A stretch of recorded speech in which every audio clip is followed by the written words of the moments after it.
My name is Daniel McCaffrey, and part of this series is looking at the productive economy and where it sits in the political economic framework of New Zealand.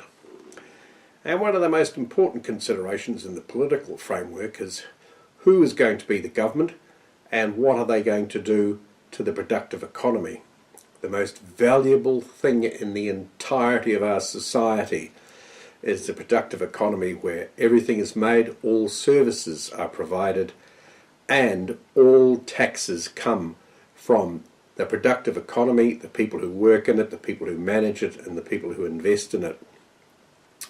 So we'll deal first with the National Party, and I only deal with two aspects. There are a great number. And the first one to look at is working for families.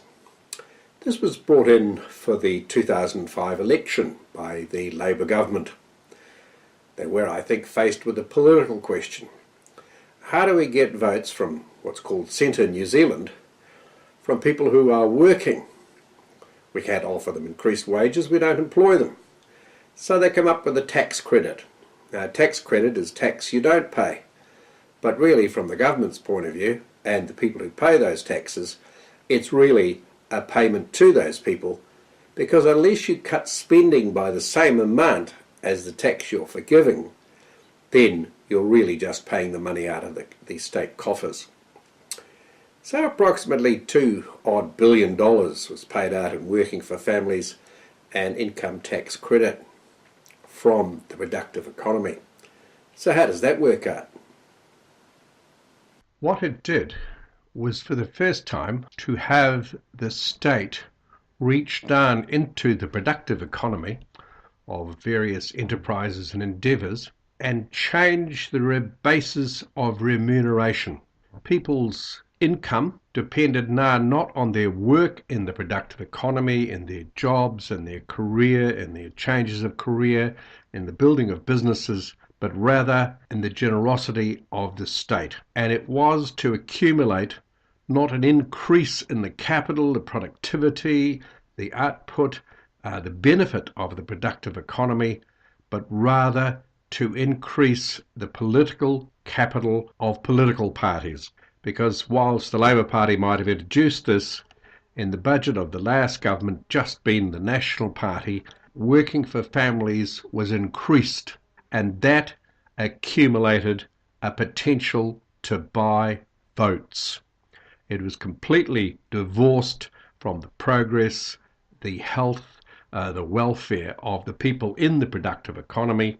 It was a payout from the state with money taken from the productive economy to benefit the political parties of whichever stripe. And that is a profound and long-lasting change, because it will be difficult for people who value political capital, votes and power to relinquish their control over the ability to pay people in the productive economy to supposedly improve their welfare, their discretionary spending, their disposable income, but rather to buy political favour, capital and votes. It's an enormous change. The next aspect to look at is what's called corporate welfare. The Ministry of Business, Innovation and Enterprise, or whatever it's now called, the old Commerce Department, has always sometimes been in the business of handing out money to the productive economy, to the businesses and enterprises in it, and new businesses that might be formed, as a way of a sweetener to increase the number of jobs, the amount of employment, the amount of taxes paid. The worst example of that ever, of course, was the Think Big project of the Muldoon government. Muldoon simply didn't hand out the money to business, he built businesses. He took a gamble. He took the risk. The government took the risk, and they lost $8 billion from the productive economy. Corporate welfare comes in business grants, innovation grants. There's a whole slew of them under many, many headings. And what it basically amounts to is handing out the money of the productive economy back to selected firms, enterprises, and enterprises to be in it. That's beyond outrageous. Not the business of government to be in business, or to take the risks that business takes every day. It's not their job at all.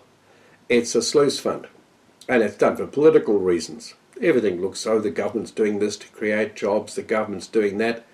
The government can never create a single job. If it employs someone in the civil or public service, that's using money from the productive economy to make that job, and the job isn't productive in the sense of creating added value, creating services. That's the job of the productive economy. So all this money is a slush fund. But to take the money from the productive economy, let's look what happens there. Well, what happens is fairly straightforward. The state extracts from the productive economy over $1 billion odd. And it's taken from enterprises, it's taken from the possibility of wages, it's taken from higher prices to consumers, because those are the elements of the productive economy, and it's fed back in on a per favour basis, in the sense that, you have to fly to Wellington to lobby for this money or beg favours among the various political enterprises down there, and you'll get your rewards in a fund from the government to start enterprises, improve marketing, all these wonderful things. Things that the productive economy does quite well on its own account. But this is a political enterprise, and as I keep saying, it accumulates political capital. The political capital being that the government can say to voters at large, oh, we're doing all these wonderful things to build the economic prosperity of New Zealand, and it can say that it is proactive, doing something. But the effect on, as I said, taking that billion from the productive economy is to stunt the possibilities of the productive economy and to decide how the productive economy will expand. Risk is transferred to government, whereas in actual fact, the best place where risk is handled, where risk is managed, uncertainty is dealt to, is in the productive economy itself, and that is by an evolutionary expansion of opportunities, by the affordances, by the opportunities and environment in which the productive economy resides. And since it is distributed wisdom, that is, there are thousands upon thousands of enterprises all moving and edging their way forward to the possibilities that they might have, that is where it is best understood and acted upon, instead of an 18 or 20 member cabinet with one particular minister and the advice of bureaucrats who are not involved in the productive economy making those decisions for it. It's not a good outcome. Well, there you are. That's the destruction that one political party inflicts on the productive economy. And it's the party that's supposed to represent the working economy. It was tradition always that the National Party represented the dairy farmers, the industrialists, the producers. It was the champion of the productive economy. Recently, as we'll discuss later, it's got on a great social investment project. And people say, oh, it's not national anymore, it's Labour Light, because that's what the Labour Party stands for. So, in the next episode, we'll look at the Labour Party.